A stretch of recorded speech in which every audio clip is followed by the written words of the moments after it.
हाँ जी, क्या कहेंगे, आपने ज्ञापन सौंपा है? आज ज्ञापन राष्ट्रपति महोदय के नाम डीसी कुरुक्षेत्र के मार्फत जन संघर्ष मंच हरियाणा और समता मूलक महिला संगठन ने सौंपा है और बड़े दुख के साथ हमने उसमें ये मांग की है कि जो कलकत्ता में ट्रेनी लेडी डॉक्टर है या मुजफ्फरपुर में एक दलित नाबालिग लड़की के साथ ब्रूटल रेप मर्डर हुआ और उत्तराखंड में नर्स के साथ, भिवानी में, महाराष्ट्र में, अनेक जो देश भर में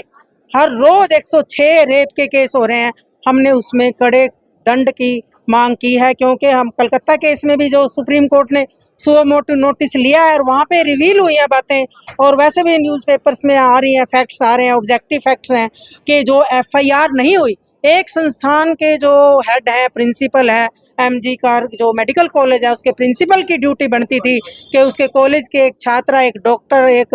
ट्रेनी जो है वो रेप और मर्डर उसका हो गया, उसकी मर्डर रेप की एफआईआर होनी चाहिए थी, लेकिन वो वहाँ पे अननेचुरल डेथ की जो है एफआईआर दर्ज कराते हैं। हम इसमें ममता सरकार की घोर निंदा करते हैं कि उसने उस प्रिंसिपल का इस्तीफे के बाद उसको दोबारा से किसी दूसरे मेडिकल कॉलेज में जो है प्रिंसिपल के लिए नियुक्त कर दिया। ये हद दर्जे की गिरावट है, ये हर दर्जे की असंवेदनशीलता, इसको बर्दाश्त नहीं किया जा सकता और इसी तरह से जो है सारे देश में हो रहा है। और वहां पे कलकत्ता में तो जब लेडी डॉक्टर जो प्रदर्शन कर रही थी आधी रात को 15 अगस्त की पूर्व रात्रि में, तो वहां पे हजारों जो है गुंडे इकट्ठे हो गए। पुलिस क्या कर रही थी, कलकत्ता पुलिस क्या कर रही थी, वहां उन्होंने तहस नहस कर दिया, हॉस्पिटल की इमरजेंसी को तहस नहस कर दिया और टेरर पैदा किया, जिसकी वजह से आज सारे देश के डॉक्टर हड़ताल पे हैं और मरीजों को कितनी परेशानी हो रही है। लेकिन उससे ज्यादा परेशानी यह है कि सारे देश में महिलाओं की सुरक्षा का एक बड़ा मुद्दा है और ये सच्चाई है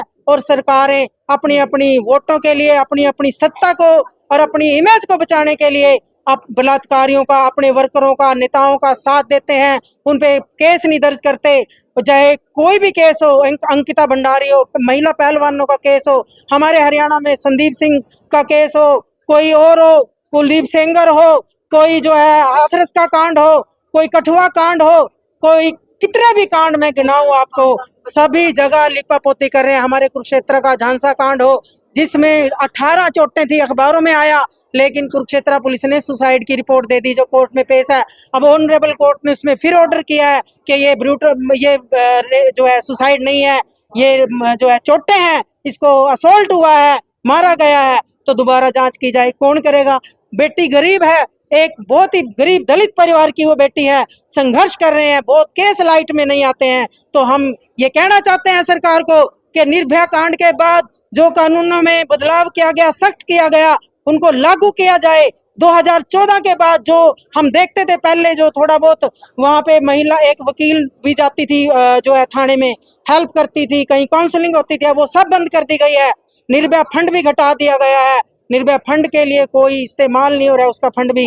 जो सीसीटीवी हम मांग कर रहे हैं कि जो जेएस वर्मा कमेटी जो बनी थी 2012 में निर्भया कांड के बाद, उसकी सारी सिफारिशें लागू की जाएं। जो रेप विक्टिम है उसका फॉलोअप किया जाए, उसका सारा खर्चा सरकार वहन करे, उसका ट्रीटमेंट कराए, उसके रहने का प्रबंध करे, उसकी गवाहियों का प्रबंध करे, पूरे केस को सिरे तक चढ़ाए, फास्ट ट्रैक कोर्ट है, जल्दी केस को निपटाएं और वन स्टॉप क्राइसिस सेंटर जो है वो चलाएं और सेंसिटिवनेस होनी चाहिए, जीरो टॉलरेंस होनी चाहिए। यहाँ तो जीरो टॉलरेंस छोड़, यहाँ तो जो है एफआईआर तक दर्ज नहीं होती, फिर उन पे कार्रवाई होती। तो ऐसे लोगों पे, ऐसे अफसरों पे, ऐसे मंत्रियों पे कठोर से कठोर दंड दिया जाना चाहिए और जो बलात्कारियों को, सजा याफ्ता बलात्कारियों को प्रभावशाली, जैसे कि राम रहीम, हरियाणा में जब भी उसकी पैरोल होती है हम अंदर से कांप जाते हैं कि ये बलात्कारी फिर बाहर आ गया। विक्टिम के आप देखो कि कितने साल, 15 साल, 16 साल लड़ाई लड़ने के बाद अकेले उन्होंने सीबीआई में केस पहुंचाने के बाद जो है